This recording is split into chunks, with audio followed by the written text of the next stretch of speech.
वक्फ कानून को लेकर के भारत के कई हिस्सों में वक्फ कानून को लेकर के प्रदर्शन हो रहा है। पश्चिम बंगाल के मुर्शिदाबाद में स्थिति ये तक हो गई है कि हिंदुओं को पलायन करना पड़ा, हिंदुओं की हत्या भी की गई। लेकिन इस सब के बीच उपराष्ट्रपति जगदीप धनखड़ की तरफ से एक बयान दिया गया।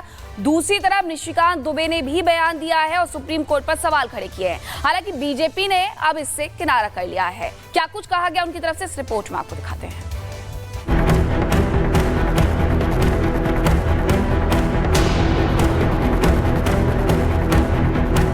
इस देश में धार्मिक युद्ध भड़काने के लिए केवल और केवल सुप्रीम कोर्ट जिम्मेवार है। हमारी मर्जी के खिलाफ भी फैसला आता है, हम उसको कबूल करते हैं। इसलिए कबूल करते हैं कि हम कॉन्स्टिट्यूशनल मोरालिटी को मानने वाले हैं।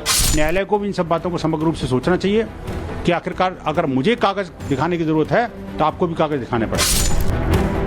वक्फ संशोधन कानून पर देश की सबसे बड़ी अदालत में सुनवाई जारी है। केंद्र की सरकार को 7 दिन की मोहलत देश की सबसे बड़ी अदालत ने जवाब देने के लिए दिया है। लेकिन इस बीच सियासत चरम पर है। खासकर निशिकांत दुबे के इस बयान के बाद माहौल ज्यादा ही गर्मा गया। इस देश में धार्मिक युद्ध भड़काने के लिए केवल और केवल सुप्रीम कोर्ट जिम्मेवार है। सुप्रीम कोर्ट अपनी सीमा से बाहर जा रहा है। सुप्रीम कोर्ट की सीमा यह है कि भारत का संविधान जिस कानून को बनाया उस कानून की उसको व्याख्या करनी है, और यदि वो व्याख्या नहीं कर सकती है और सब कुछ के लिए सुप्रीम कोर्ट जाना है तो इस संसद का कोई मतलब नहीं है, विधानसभा का कोई मतलब नहीं है, उसको बंद कर देना चाहिए। इस देश में जितने गृह युद्ध हो रहे हैं उसके जिम्मेवार केवल यहाँ के chief justice of India Sanjeev Khanna साहब। निशिकांत दुबे की ये टिप्पणी ऐसे समय में आई जब उपराष्ट्रपति जगदीप धनखड़ ने भी सुप्रीम कोर्ट के एक फैसले पर नाराजगी जताई थी। धनखड़ ने कहा था, हम ऐसी स्थिति नहीं रख सकते जहां आप भारत के राष्ट्रपति को निर्देश दें।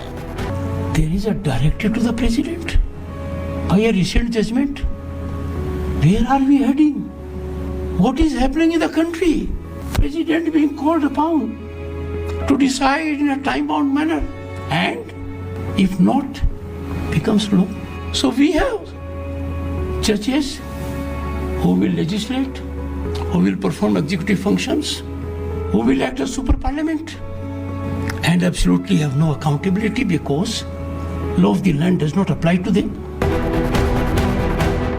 पहले धनखड़ फिर निशिकांत दुबे वक्फ संशोधन कानून पर बौखलाई विपक्ष को अटैक करने का सीधा मौका मिल गया, जिसे भुनाने में ओवैसी से लेकर इमरान मसूद और एसटी हसन ने देरी नहीं की। नरेंद्र मोदी जी, आपकी पार्टी के लोग कह रहे हैं कि रिलीजियस वॉर शुरू हो जाएंगी, मजहबी जंग शुरू हो जाएगी। किसको डरा रहे हैं ये लोग? अदलिया को डरा रहे हैं आप। इख्तिदार में रहकर अदलिया को डराएंगे आप। आपके हक में फैसला आया तो आपके मुंह में लड्डू फूटते हैं और आप रिलीजियस वॉर शुरू हो जाएंगी। सुप्रीम कोर्ट के खिलाफ इस तरह के जो वक्तव्य लगातार आ रहे हैं, मैं समझता हूं ये दुर्भाग्यपूर्ण है। ऐसा नहीं कि देश में पहली बार ऐसा हो रहा हो। पहले भी बहुत सारे मसले ऐसे हुए कि पूर्ण बहुमत की सरकारों के खिलाफ सुप्रीम कोर्ट ने खड़े होकर के फैसले दिए। तो इसमें ये इतनी जो बौखलाहट हो रही है ये बहुत समझ से बाहर है। एनआरकी फैलाना और धार्मिक गृहयुद्ध फैलाने के जिम्मेदार तो ये वो तमाम फासिस्ट ताकतें हैं जिन्होंने हिंदू मुसलमान करके वोट हासिल करे। जो लोग मदरसों और मस्जिदों पर बुलडोजर चला दें, गृहयुद्ध फैलाने का काम वो लोग कर रहे हैं, न कि सुप्रीम कोर्ट कर रहा है। विरोधी हमलावर हैं तो निशिकांत के समर्थन में बीजेपी सांसद दिनेश शर्मा और बीएसपी प्रवक्ता विनोद बंसल उतरे और कहा, कोई भी राष्ट्रपति को चुनौती नहीं दे सकता क्योंकि राष्ट्रपति सर्वोच्च हैं। भारत के संविधान के अनुसार कोई भी संसद को यानी राज्यसभा और लोकसभा को निर्देशित नहीं कर सकता, और क्योंकि राष्ट्रपति के दस्तखत हो चुके, राष्ट्रपति सर्वोच्च है, राष्ट्रपति को कोई चुनौती नहीं दे सकता। माननीय न्यायालय को भी इन सब बातों को समग्र रूप से सोचना चाहिए कि आखिरकार अगर मुझे कागज दिखाने की जरूरत है तो आपको भी कागज दिखाने पड़ेंगे। न्याय सबके साथ बराबर होना चाहिए, समान न्याय तंत्र के ऊपर रखें, और संसद के द्वारा बनाए हुए कानून जो संवैधानिक तरीके से बनाया हुआ कानून है उसमें मुझे लगता है कोई हस्तक्षेप न करे। इस बीच बीजेपी अध्यक्ष जेपी नड्डा सामने आए और देश की सुप्रीम अदालत पर निशिकांत दुबे और दिनेश शर्मा के दिए गए बयान से किनारा कर लिया। जेपी नड्डा ने अपने दोनों सांसदों के बयान को उनका निजी बयान बताया। जेपी नड्डा ने सोशल मीडिया एक्स पर पोस्ट कर लिखा कि बीजेपी ऐसे बयानों से ना तो कोई इत्तेफाक रखती है और ना ही कभी भी ऐसे बयानों का समर्थन करती है। बीजेपी इन बयानों को सिरे से खारिज करती है। पार्टी ने सदैव ही न्यायपालिका का सम्मान किया है, उनके आदेशों और सुझावों को सहर्ष स्वीकार किया है, क्योंकि एक पार्टी के नाते हमारा मानना है कि सर्वोच्च न्यायालय सहित देश की सभी अदालतें हमारे लोकतंत्र का भी अंग है, संविधान के संरक्षण का मजबूत आधार स्तंभ है। मैंने इन दोनों को और सभी को ऐसे बयान न देने के लिए निर्देशित किया है। यानी अपने दोनों सांसदों की ओर से सुप्रीम कोर्ट पर चलाए गए तीरों से बीजेपी ने खुद को दो टुक शब्दों में अलग कर लिया। साथ ही न्यायपालिका का आदेश भी सिर माथे बताकर साफ कर दिया कि विपक्षियों का कोई विरोधी बाण नहीं चलने वाला है। Bureau report, Republic Bharat. चलिए आगे बढ़ते हैं, बात वक्फ कानून की कर लेते हैं, क्योंकि वक्फ कानून को लेकर जो विरोध प्रदर्शन, जो बवाल शुरू हुआ, वो अब तक थमा नहीं है। अब विरोध की जो चिंगारी है हैदराबाद तक पहुंच चुकी है और यही वजह है कि वक्फ की रखवाली करने के नाम पर लगातार भाईजान की ओर से सवाल उठाए जा रहे हैं। तो अब सवाल उठाने वालों को विश्व हिंदू परिषद की ओर से करारा जवाब दिया गया है, नसीहत तक दे डाली गई है। आपको रिपोर्ट के जरिए दिखाते हैं।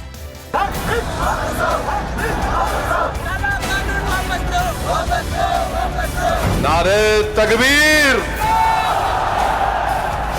मुझे तो कागज दिखाने पड़ेंगे और आपको कागज की जरूरत नहीं है। ये कैसे हो सकता है भाई? नए वक्फ कानून के खिलाफ विपक्ष की प्रेशर टैक्टिक्स का सिलसिला नॉन स्टॉप जारी है। इसकी एक बानगी शनिवार को हैदराबाद में देखने को मिली, जहां AIMIM और all India Muslim personal law board वक्फ कानून के विरोध में सड़कों पर उतर गई और वक्फ की रखवाली के नाम पर सरकार पर जमकर भड़ास निकाली।